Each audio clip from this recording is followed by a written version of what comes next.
أعوذ بالله من الشيطان الرجيم. بسم الله الرحمن الرحيم.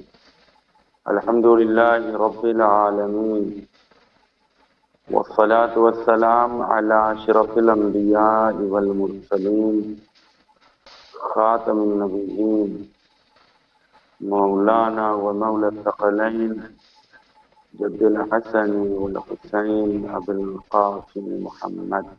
اللهم صل على محمد وآل محمد وعجل فرجه وآله الطيبين الطاهرين المعصومين المؤمنين، ولعنة الله على أعدائه أجمعين.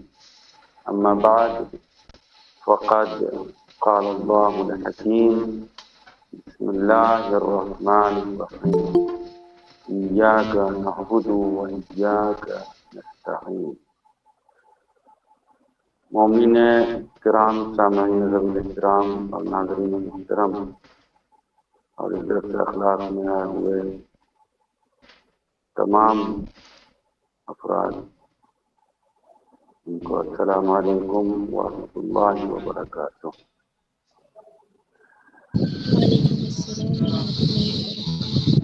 پروردگار عالم اپنی مخلوق کو اور اس مخلوق کو کہ جسے اس نے اشرف المخلوقات بنایا یعنی انسان دیکھنا چاہتا ہے صراط مستقیم پر، اہدنا الصراط المستقیم۔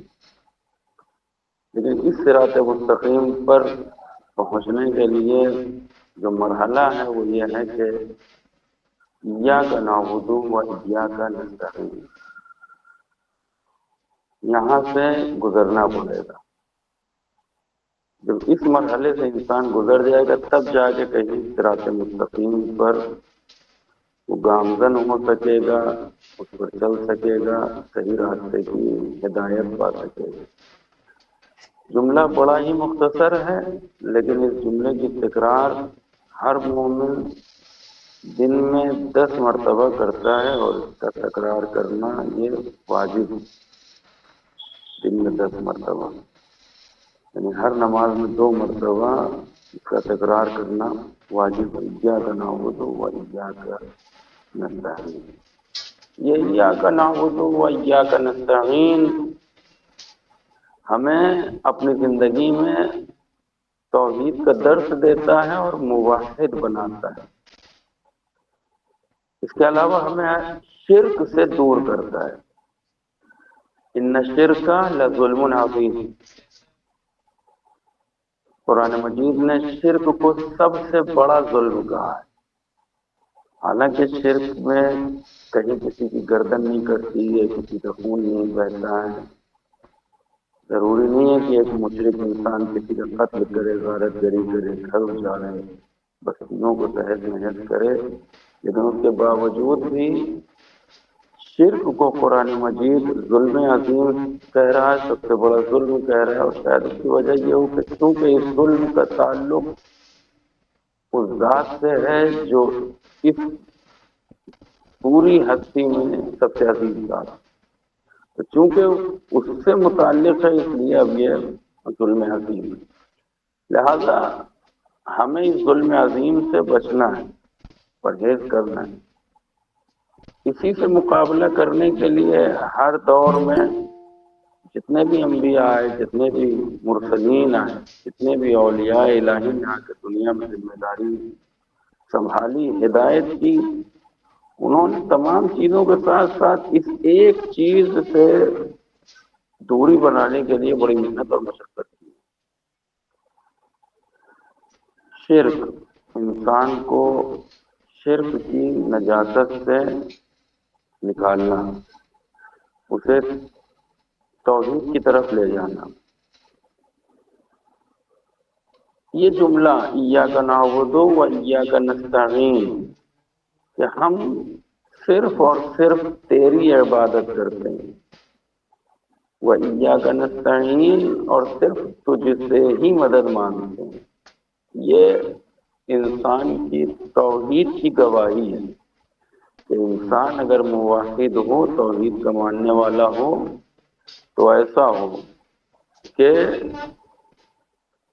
وہ اللہ کا کسی کو شریک نہ بنائے، نہ عبادت میں شریک بنائے، نہ استعانت میں شریک بنائے۔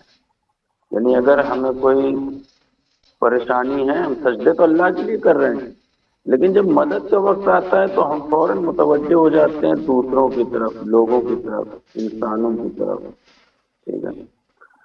تو اس چیز سے بھی ہمیں اپنے آپ کو بچانا ہے۔ اللہ کے یہاں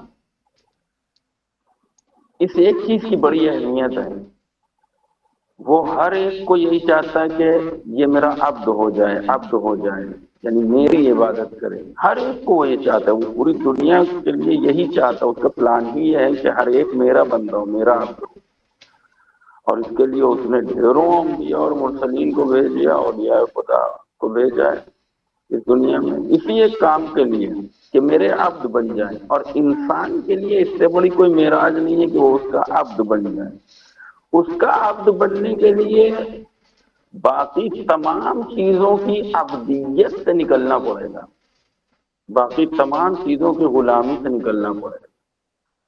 اگر خدا کا سجدہ کرتا رہا لیکن اسی سجدے کے ساتھ ساتھ، الہی سجدے کے ساتھ ساتھ دوسری چیزوں کی طرف جو اس کا دھیان رہا، تو اس کا مطلب یہ کہ یہ ابھی اب عبد نہیں بنا اور عبدیت کے اس معراج پہ نہیں پہنچا۔ یہ سجدہ جب تک خالص نہ ہو جائے گا، جب تک انسان کی زندگی میں اخلاص نہ پیدا ہو جائے گا۔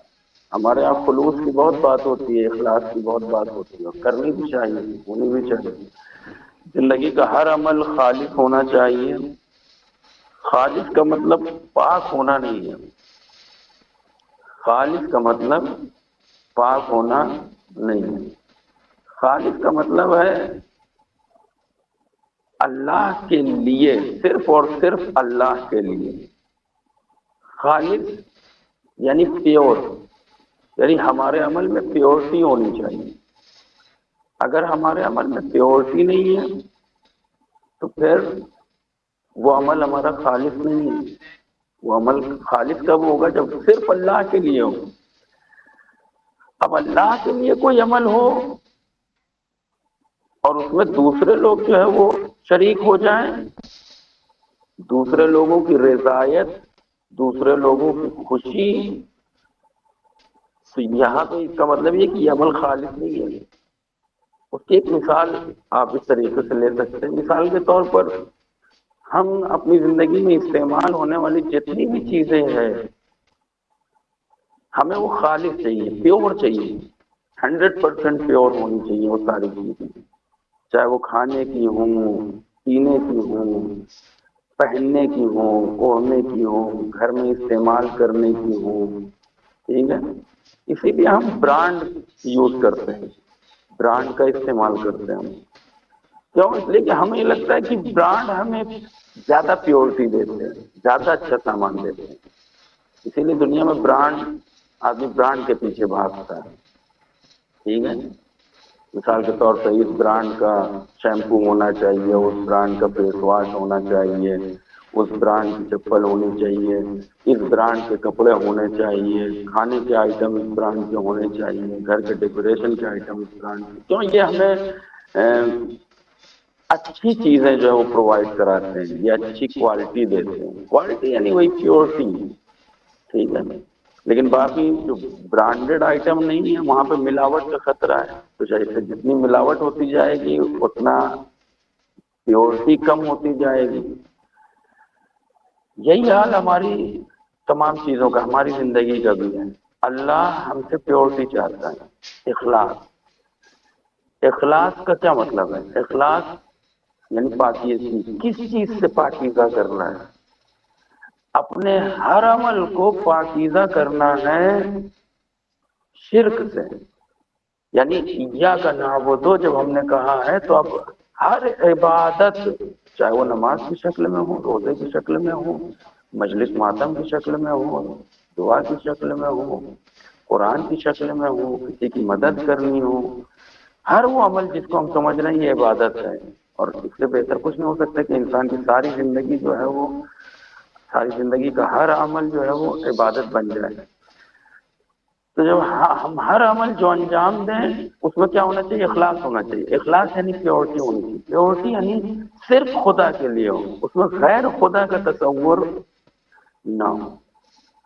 ایک مومن انسان کے اعمال میں کسی بھی طریقہ کا عمل جب اس میں غیر خدا کا تصور آ جاتا ہے تو اسی کو روایات معصومین میں شرک خفی کہا جاتا ہے.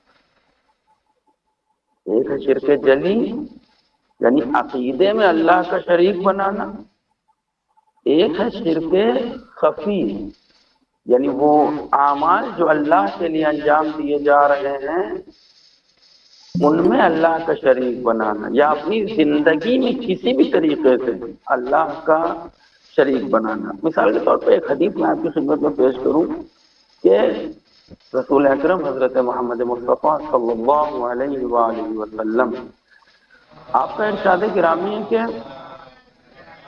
ایاک وما يعتذر منه فإن الشرك الخفي، بچو ایسے کام سے، پرہیز کرو، دور رہو، خود کو بچاؤ ایسے کام سے کہ جس میں آپ کو معذرت کرنی پڑے، معافی مانگنی پڑے، سوری بولنا پڑے، ٹھیک ہے، کسی کے آگے ہاتھوں کو جوڑنا پڑے، معافی مانگنی پڑے. ایسے کاموں سے بچاؤ. کیوں بچاؤ؟ فَإِنَّ فِيهِ الشِّرْكُ الْخَفِيُّ، فَإِنَّ فِيهِ الشِّرْكَ الْخَفِيُّ، اس لیے کہ ایسے کام میں شرک خفی کا خطرہ ہے. شرک خفی کا خطرہ کس طریقے سے ہے؟ جیسے ہی انسان معذرت کے لیے، معافی مانگنے کے لیے کسی کے پاس جاتا ہے کوئی غلطی کرنے کے بعد، تو وہ خدا کو بھول جاتا ہے، اس کی نگاہ میں سب کچھ وہی ہو جاتا ہے، اسے لگتا ہے یہی سب کچھ. شرک خفی، شرک جلی کے بارے میں تو پتہ ہے، نہ شرک ظلم عظیم، شرک جو ہے وہ ظلم عظیم ہے. اللہ کا شریک قرار دینا اس کی ذات میں، اس کی صفات میں، اس کے اعمال میں، ٹھیک ہے. کسی کو شریک قرار دینا یا عقیدے میں، عبادت میں کسی کو شریک قرار دینا، ٹھیک ہے، کسی اور کو معبود بنا لینا، کسی اور کی عبادت کرنا، اس کے سامنے سر جھکانا. ایک ہے شرک خفی، یہ مومن کے یہاں اس کا خطرہ پایا جاتا ہے. وہ تو مشرک ہے، اس نے بنا لیا، وہ اسلام سے باہر ہے وہ. لیکن ایک انسان وہ ہے جو اسلام کے دائرے میں ہے، ایمان کے دائرے میں ہے، مومن ہے، ٹھیک ہے، سب کچھ ہے، لیکن اس کے یہاں خطرہ پایا جاتا ہے شرک خفی کا. شرک خفی آپ دیکھیے کہ پروردگار نے شرک خفی پر ابھی بات کریں گے، اخلاص پہ ایک پوائنٹ آپ کی خدمت میں اور بیان کریں. ہم پیورٹی چاہتے ہیں، ابھی بات یہی ہو رہی تھی، برانڈ ہم یوز کرتے ہیں، کیوں؟ اس لیے کہ مثال کے طور پر برانڈ میں پیورٹی جو ہے وہ زیادہ ہے، ٹھیک ہے. اب ہم زندگی میں استعمال ہونے والی چیزوں میں ملاوٹ نہیں چاہتے، ہم نہیں چاہتے. حالانکہ ہماری زندگی کی کوئی حیثیت اور کوئی وقت نہیں ہے، لیکن ہم نہیں چاہتے. جیسے ہم اپنی زندگی کی چیزوں میں ملاوٹ نہیں چاہتے، خالص چیزیں چاہتے ہیں. دودھ ہو تو پیور ہو، تیل ہو تو پیور ہو، سبزیاں ہوں تو پیور ہو، اچھی ہو، آٹا ہو تو پیور ہو، اس میں کوئی ملاوٹ نہ ہو، دہی ہو تو پیور ہو، گھر میں استعمال ہونے والی، گھر میں لگنے والی چیزیں، بچھانے والی چیزیں، کھانے والی سب پیور. ویسے ہی خدا بھی یہ چاہتا ہے کہ میرا بندہ جب کوئی عمل کرے تو وہ پیور ہو، صرف میرے لیے ہو، اس میں کوئی دوسرا شریک نہ ہو، کوئی دوسرا شریک نہ ہو. آپ غور کریں گے انشاءاللہ، آئندہ سے اس بات پہ غور کریں گے. جتنے بھی مستحبات ہیں، جتنی بھی مستحب نمازیں، یعنی وہ اعمال کے جملے نماز مثال کے طور پہ شب قدر کی نمازیں ہیں، عید غدیر ہے، جتنی بھی آپ کو نمازیں ملیں گی مستحب نماز، ان میں آپ دیکھیں گے کہ زیادہ تر نمازوں میں، یعنی کچھ جگہوں پر کچھ سوروں کا تذکرہ ہے، لیکن زیادہ تر نمازوں میں آپ کو ملے گا 10 مرتبہ مثال کے طور پہ قل واللہ، 100 مرتبہ قل واللہ، 1000 مرتبہ قل واللہ، ٹھیک ہے. ہر رکعت میں 100 مرتبہ قل واللہ، 70 مرتبہ قل واللہ. یہاں تک کہ ہماری نمازوں میں بھی مستحب ہے کہ انسان نماز کو تمام کرنے کے بعد سورہ توحید کی تلاوت کرے. کہ بار بار اتنا فوکس سورہ توحید پہ کیوں ہے؟ سورہ قل هو اللہ پہ اتنا فوکس کیوں ہے؟ پروردگار بار بار اس سورے کو کیوں پڑھوانا چاہ رہا ہے؟ یہ مستحب نماز ہے 100 مرتبہ. اگر 100 مرتبہ ہی سورے پڑھنی تو 100 سورے پڑھوانے پروردگاروں الگ الگ سورے. لیکن وہ 100 سورے پڑھوانا چاہ رہا ہے، 100 مرتبہ قل هو اللہ ہی پڑھوانا چاہ رہا ہے. 1000 مرتبہ قل هو اللہ ہی پڑھنا ہے آپ کو. ایک نمازیں ہیں مستحب نمازیں جہاں 1000 مرتبہ قل هو اللہ ہی پڑھنا ہے. 10 مرتبہ پڑھنا ہے قل هو اللہ ہی پڑھنا ہے، سورہ توحید ہی پڑھنا ہے. شاید اس کی وجہ یہ ہو کہ سورہ توحید کا ایک دوسرا نام سورہ اخلاص ہے. پروردگار بار بار اس سورے کی تلاوت کرا کہ ہم کو پیور بنانا چاہ رہا ہے، ہمارے عمل کو پیور بنانا چاہ رہا ہے، ہمیں اور خالص بنانا چاہ رہا ہے، ہمیں اور مخلص بنانا چاہ رہا ہے.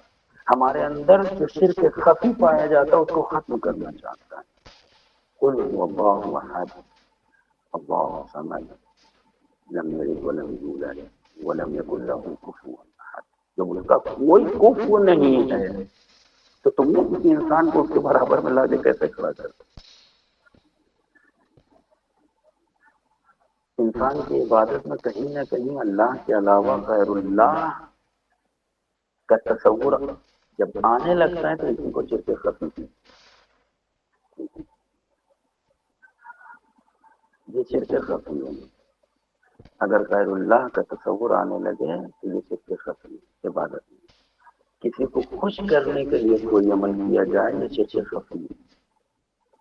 ماشاء اللہ درس تعلیم و تعلم سے جڑے ہوئے افراد پروردگار آپ سب کو کامیاب کریں، آپ کو ترقی عنایت فرمائیں، آپ آگے بڑھ کے قوم کی خدمت کریں، دنیا کو دین کا درس دیں، دین کو پھیلائیں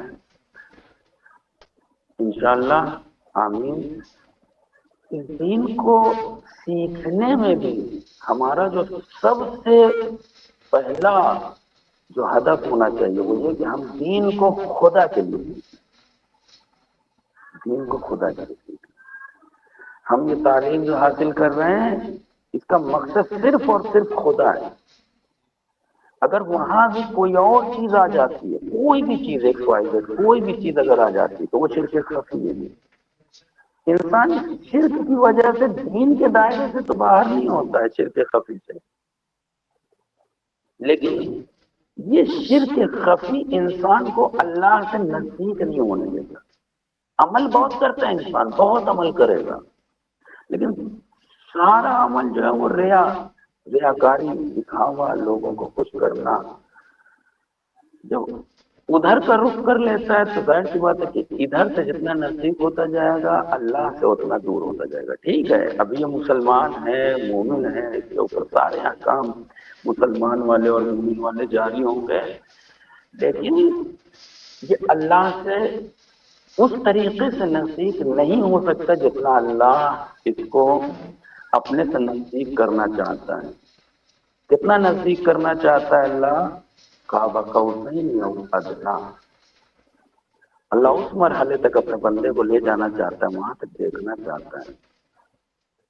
ٹھیک ہے، تو ہمیں اپنی زندگی میں جن چیزوں سے بچنا ہے ان میں سے ایک ہے شرک جلی سے الحمدللہ ہم بچے ہوئے ہیں، لیکن ہمیں شرک خفی سے بھی بچنا ہے. جب ہم یہ کہہ رہے ہیں ایاک نعبد و ایاک نستعین تو اپنی زندگی میں اس کو عملی کرنا ہے.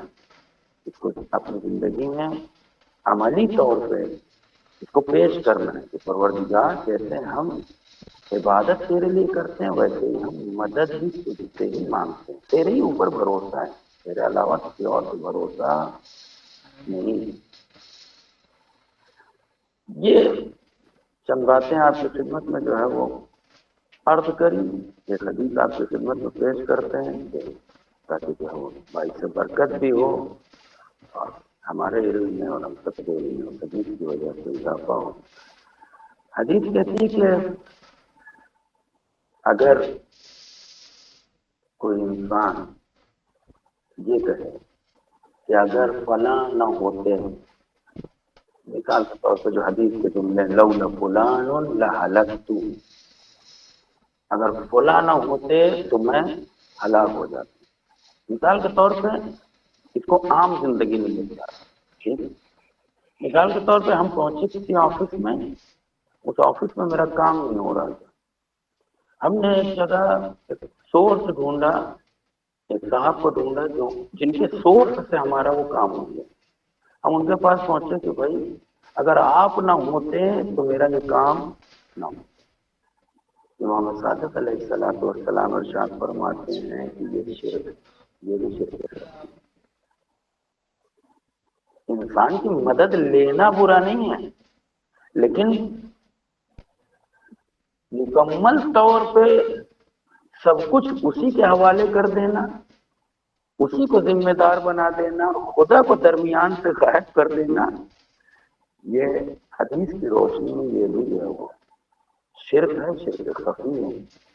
اور ہمیں اپنی زندگی میں چاہیے کہ ہم اس طریقے کے جملوں سے پرہیز کریں۔ ایک آخری بات جو ہم عام طور سے سنتے رہتے ہوں گے آس پاس، ہو سکتا ہے کہ ہم میں سے اس جملے کا استعمال لوگ نہ کرتے ہوں، لیکن آپ کو یہ جملہ عام طور سے سنتے ہوئے مل جائے گا۔ وہ جملہ کیا ہے؟ وہ جملہ یہ ہے کہ سماج میں جب آپ جائیں گے تو یہ جملہ آپ کو سنائی دے گا، اگر پیسہ ہے تو سب کچھ ہے، اور اگر پیسہ نہیں ہے تو کچھ نہیں ہے۔ یہ شرک خفی ہے، یہ شرک ہے۔ اس کا مطلب یہ ہے کہ جس انسان کو خدا نے پیدا کیا ہے، اتنے سالوں تک خدا نے رزق دیا ہے، یہ حیات خدا نے دی ہے، یہ سانسیں، یہ ساری نعمتیں خدا نے دی ہیں، وہ یہ کہہ رہا ہے پیسہ سب کچھ ہے۔ اب اگر انسان اللہ اکبر کہہ رہا ہے تو کس زبان سے کہہ رہا ہے؟ اگر پیسہ ہی سب کچھ ہے تو پھر خدا کہاں ہے؟ یاد رکھیں برادران، خواہران، ہمیشہ یاد رکھیے گا، پیسوں سے دوائیں خریدی جا سکتی ہیں، پیسوں سے شفا نہیں خریدی جا سکتی۔ شفا دینے والا پروردگار ہے۔ پیسہ نے کمانے کو منع بھی نہیں کیا، اسلام نے کہا کہ خوب کمائیے، اچھے سے کمائیے، جتنا ہو سکے اتنا کمائیے، لیکن مقصد پیسہ نہیں ہونا چاہیے، مقصد مال نہیں ہونا چاہیے، اس مال کا مقصد خدا ہونا چاہیے۔ لہذا اپنی زندگی میں، اپنی طالب علمی کی زندگی ہو، یا ہم استاد بن جائیں، ٹیچر بن جائیں، ہم کہیں مبلغ بن جائیں، ہم اچھے خطیب بن جائیں، ذاکر بن جائیں، ذاکرہ بن جائیں، مبلغہ بن جائیں، جو بھی ہم بنے اس دینی تعلیم کے بعد اور دین کو سیکھنے کے بعد جو بھی ہم کام کر سکتے ہیں، ٹھیک ہے، وہاں پہ ان چیزوں کا خیال رکھیں، خود بھی شرک خفی سے بچنے کی کوشش کریں۔ ان میں سب سے بڑی چیز جو انسان کو شرک خفی کی طرف دھکیلتی ہے اور لے جاتی ہے، وہ ہے ریاکاری، دکھاوا، لوگوں کو خوش کرنا، اور خود بھی بچیں اور اس کے علاوہ دوسروں کو بھی اس سے بچانے کی کوشش کریں۔ پروردگار سے آخر کلام میں دعا ہے کہ پروردگار ہم سب کو شرک جلی سے تو نے محفوظ رکھا ہے، ہم اس بات پہ تیرا شکر ادا کرتے ہیں کہ ہم تجھی کو وحدہ لا شریک مانتے ہیں، تجھی کو خدا مانتے ہیں، تجھے وحدہ لا شریک مانتے ہیں، تجھ سے دعا کرتے ہیں، اور جو بغیر تیری استعانت کے اور تیری مدد کے ہمارے بس میں نہیں ہے۔ پروردگار اپنی مدد فرما، اپنی مدد کو ہمارے سامنے حال فرما کہ ہمیں شرک خفی سے دور رہنے کی توفیق عنایت فرما۔ وآخر دعوانا ان الحمد للہ رب العالمین۔